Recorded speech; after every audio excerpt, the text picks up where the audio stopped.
Good morning friends. तो आज हम करेंगे साइंस यानी विज्ञान का जो टेस्ट हमारा सीरीज है 13 नंबर का।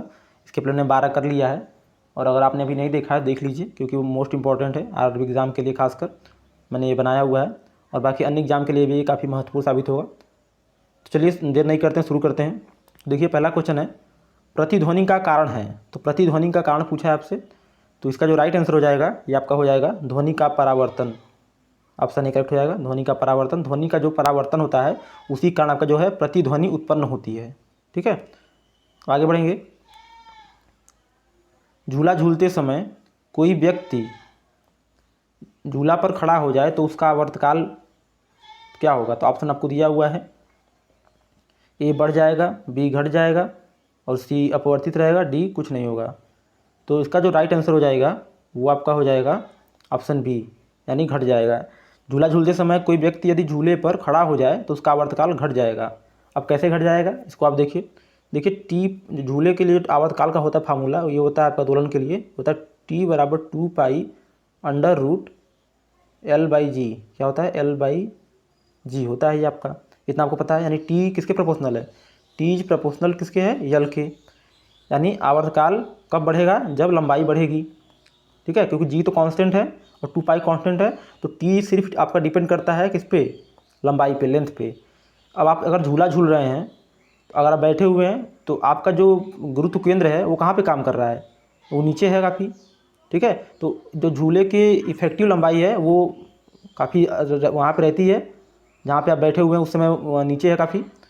और जब वहीं आप खड़े हो जाते हैं तो आपका जो आपके शरीर का जो गुरुत्व केंद्र है वो भी ऊपर उठ जाता है आपके साथ।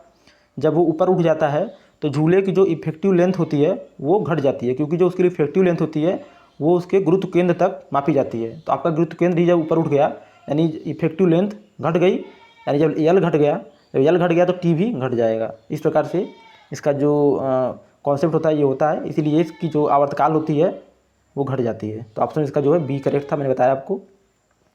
उम्मीद है मुझे आपको ये एक्सप्लेनेशन समझ में आया होगा। ठीक है, बाकी आपको अगर और भी चीज़ें पढ़नी है हमारे चैनल पे तो हमारे यहाँ मैथ की क्लासेस चल रही हैं, तो वहाँ से आप जाके मैथ क्लासेस कर सकते हैं। डिस्क्रिप्शन में मैंने लिंक दे दिया है उसका। चलिए आगे बढ़ते हैं।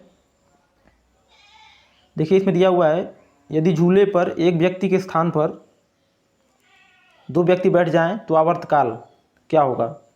तो कह रहा बढ़ जाएगा, घट जाएगा, अपवर्तित रहेगा, कह रहा कोई नहीं। तो इसका जो राइट आंसर हो जाएगा वो आपका हो जाएगा ऑप्शन सी, यानी अपरिवर्तित रहेगा। अब झूले पे एक व्यक्ति बैठा हो चाहे 2 व्यक्ति, यानी अब देखिए आपको फार्मूला में बताया ऊपर टी बराबर होता है 2 pi under root L by G. उसमें आपको कहीं मास यानी जो वेट है, मनुष्य का वेट ही तो बढ़ेगा उस बैठने पे। वेट चूँकि दोनों बैठे हैं तो वेट बढ़ेगा, तो वेट का देखिए फार्मूले में कोई जिक्र ही नहीं है। टी बराबर देखिए 2 pi under root L by G, मैंने बताया आपको सिर्फ लेंथ पे डिपेंड करता है, तो इसलिए ये अपरिवर्तित रहेगा। ऑप्शन सी इसका करेक्ट हो जाएगा। अब देखिए सेकेंडरी पेंडुलम का आवर्तकाल कितना होता है, तो इसको आपका आवर्तकाल बताना है आपका। तो इसका जो राइट आंसर हो जाएगा वो आपका हो जाएगा 2 सेकेंड। अब आप इसको याद कैसे करेंगे? इसको बोला जाता है सेकेंड पेंडुलम। जब सेकेंड बोला जाता है ना, सेकेंड में दूसरा, सेकेंड मतलब दूसरा, फर्स्ट मतलब पहला होता है ना, सेकेंड दूसरा, तो आप याद रखेंगे सेकेंड मतलब सेकेंड, तो सेकेंड मतलब दूसरा, 2 सेकेंड। तो इसका जो ऑप्शन बी है वो करेक्ट हो जाएगा। अगला देखिए, केशिका नली में जल का ऊपरी सतह होता है। ठीक है, तो पूछ रहा है केशिका नली में जल का ऊपरी सतह कैसा होता है? तो ये आपका होता है उत्तल। कैसा होता है? ये हमारी जो केशिका नली ऐसी होती है, तो ऊपर जब देखेंगे तो आपको ये ऐसे दिखाई देगा। ठीक है, ये ऐसे, तो ये आपका उत्तल इसका राइट आंसर हो जाएगा।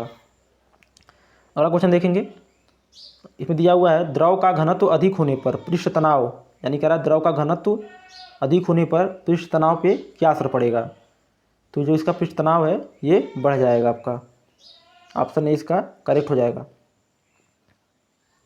आगे बढ़ते हैं, क्वेश्चन 7 देखिए, पारे को जब एक बर्तन में रखा जाता है तो मिनिस्कस, अब ये जो मैंने आपको पीछे बताया अभी उत्तल अवतल, तो उसी को बोलते हैं मिनिस्कस। जो उभरा हुआ या फिर दबा हुआ पोर्शन होता है उसी को बोलते हैं मिनिस्कस। तो कह रहा है पारे को जब एक बर्तन में रखा जाता है तो मिनिस्कस क्या होता है? तो आपको बताना है इसका राइट आंसर 7 नंबर का।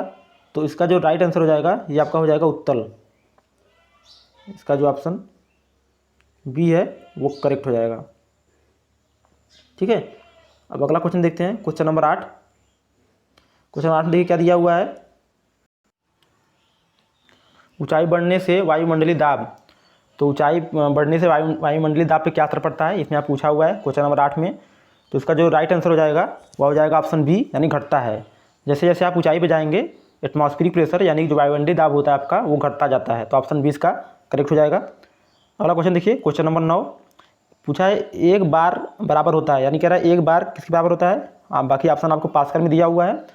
तो इसका जो राइट आंसर हो जाएगा वो आपका हो जाएगा 10⁻5 पास्कल। तो एक बार में आपका 10⁻5 पास्कल होता है, और एक पास्कल जो होता है वो न्यूटन पर मीटर स्क्वायर यानी 1 न्यूटन पर मीटर स्क्वायर के बराबर होता है। ये दाब का मात्रक होता है आपका। क्वेश्चन नंबर 10 देखिए, दिया हुआ है किसी वस्तु का भार अधिकतम होता है, यानी कह रहा है जब कोई वस्तु होता है उसका अधिकतम भार कहाँ पे होता है, तो आपको बताना है। तो इसका जो राइट आंसर हो जाएगा आपका ये हो जाएगा आपका वायु में।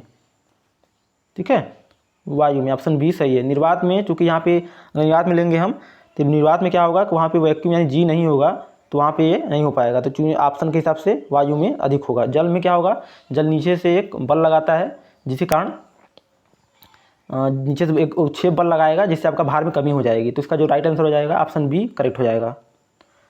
चलिए अगला क्वेश्चन देखते हैं, क्वेश्चन नंबर 11।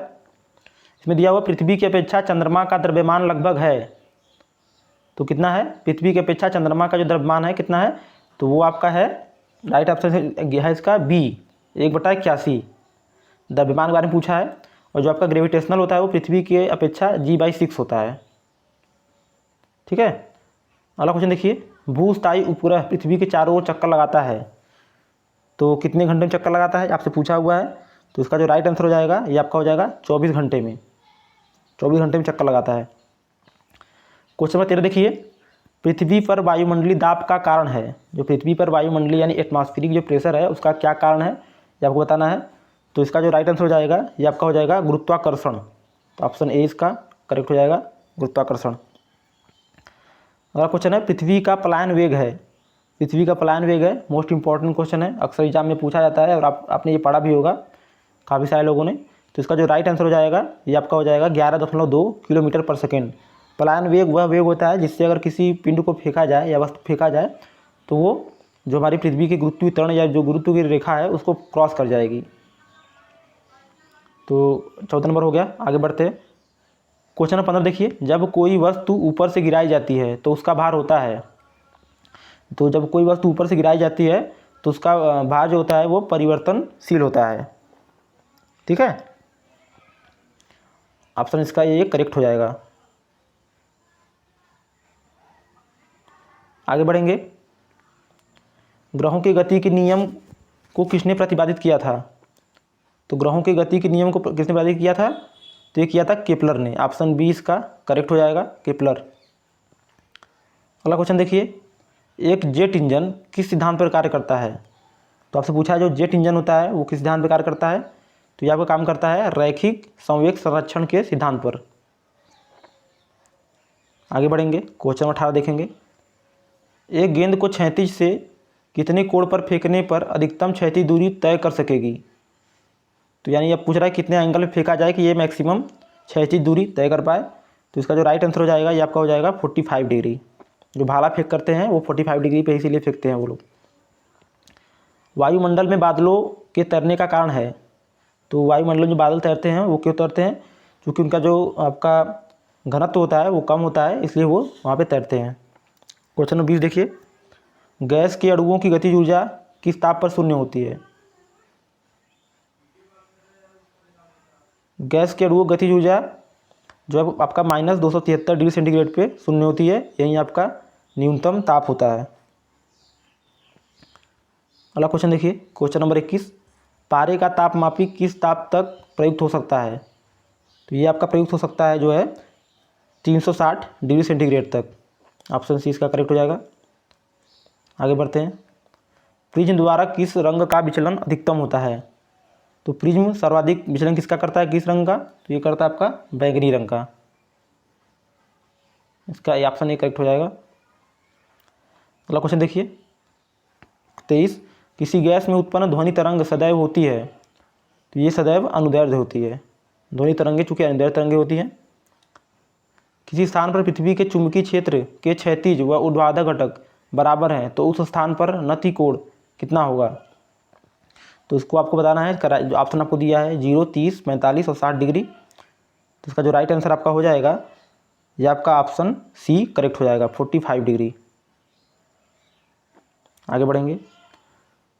द्रव्य तरंगों की तरंग दैर्ध्य निर्भर नहीं करती। तो द्रव्य तरंगों की तरंग दैर्ध्य किस पे निर्भर नहीं करती, तो ये आवेश पे निर्भर नहीं करती आपकी, ऑप्शन डी करेक्ट हो जाएगा। अगला क्वेश्चन देखिए, क्वेश्चन नंबर 26, कौन सा कण सबसे अधिक अस्थायी है। तो सबसे अस्थायी कण आपको बताना है। तो इसका जो राइट आंसर हो जाएगा, ये आपका हो जाएगा न्यूट्रॉन, ऑप्शन बी करेक्ट हो जाएगा। क्वेश्चन 27 देखिए, एंगस्ट्राम क्या मापता है। तो एंगस्ट्राम आपका मापता है क्या, दूरी। कैसी दूरी मापता है, ये प्रकाश की तरंग दैर्ध्य के मापने के लिए प्रयुक्त होता है, वह छोटी इकाई है दूरी की। श्यानता गुणांक की SI इकाई है। श्यानता गुणांक की आपसे इकाई पूछा हुआ है, तो इसका जो राइट आंसर हो जाएगा आपका, ये हो जाएगा पॉइस। एक फैदम बराबर होता है, तो एक फैदम आपका बराबर होता है 6 फीट के। ठीक है, तो ऑप्शन बी इसका करेक्ट हो जाएगा। तेजी से करेंगे क्वेश्चन, ताकि आप कम टाइम ज़्यादा क्वेश्चन करा पाएँ। और क्वेश्चन है क्वेश्चन 30, टाइप राइटर के आविष्कारक हैं। तो टाइप राइटर के आविष्कारक आपके हैं पास्कल, ऑप्शन इसका बी करेक्ट हो जाएगा। सॉरी, सोल्स है इसकी, कौन है, सोल्स, ऑप्शन सी करेक्ट है इसका। आगे बढ़ेंगे। जेट इंजन किस सिद्धांत पर कार्य करता है। तो जेट इंजन मैंने पीछे क्वेश्चन कराया था अभी, ये आपका रैखिक समवेग संरक्षण के सिद्धांत पर कार्य करता है। 32 देखिए, मानक दाब क्या है। स्टैंडर्ड प्रेशर पूछा है आपसे, आपको बताना है कितना होता है। तो ये होता है आपका पारे का, इसमें कुछ डाउट है अभी क्वेश्चन में, इसमें कुछ मिसिंग लग रहा है मुझे। बाकी मैं इसको अगर क्लियर नहीं है अभी, तो मैं इसको भी नहीं कराऊंगा। ठीक है, तो ये क्वेश्चन में कई फॉल्ट भी शायद है, मैंने पिछली बार किया था, देखा था इसको, तो इसको छोड़िए, आगे बढ़ेंगे अब।